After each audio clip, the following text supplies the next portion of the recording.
Here are the top stories for your weekly briefing.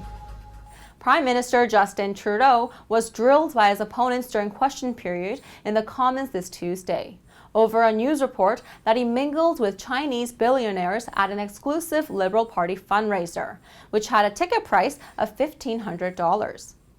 These cash-for-access events do not pass the smell test, according to Conservative interim leader Rona Ambrose. She suggested that such close contact between the super rich and the Prime Minister is a conflict of interest.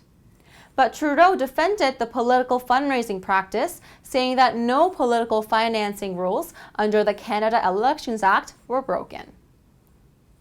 As we're now in the season for parents and kids to choose where to go to school for 4 years, we should see marketing efforts of Canadian universities kicking high gear.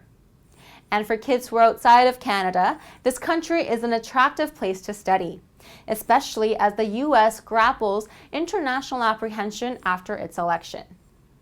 International students are big business, bringing in over an estimated $8 billion a year to Canada, creating teaching jobs and boosting tourism. We attract over 300,000 international students, which brings vital economic stimulus to the country.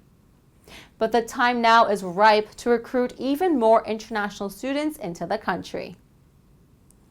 It's clear that Canada relies heavily on trade, which means that our economic future depends on it.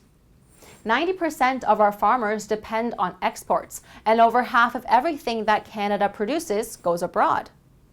This week, President-elect Donald Trump vowed to withdraw from the 12-nation Trans-Pacific Partnership, which is in addition to his plan to scrap NAFTA.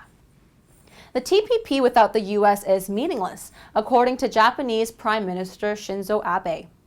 Why? Because to take effect, the deal has to be ratified by February 2018 by at least 6 countries that account for 85% of the group's economic output.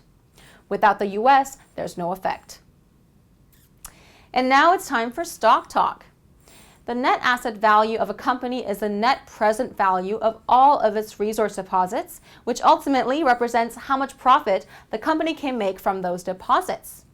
All of the TSX oil and gas stocks on our list are well priced in relation to their assets. But with that in mind, it's an opportunity as we near a decision by OPEC on November 30th. This means that if an output deal is reached, the price of oil will jump, driving up the value of these companies' assets, with the stock prices likely to follow. Click the link above to get the company names. Small Cap Power was on location at 2 events in Toronto this week, the Canadian Innovation Exchange's Public Investor Day and Raise at the Grey Cup Investor Conference. Stay tuned for all of the video coverage coming soon to the website. We'll also be in London, UK for the Minds and Money Conference, British version. This starts on November 28th. So follow us on Twitter to get the live action. The weekly briefing will be taking a break for the next 3 weeks, so we'll see you again in mid-December. Thank you for watching, and I'm Rachel Lee for Small Cap Power.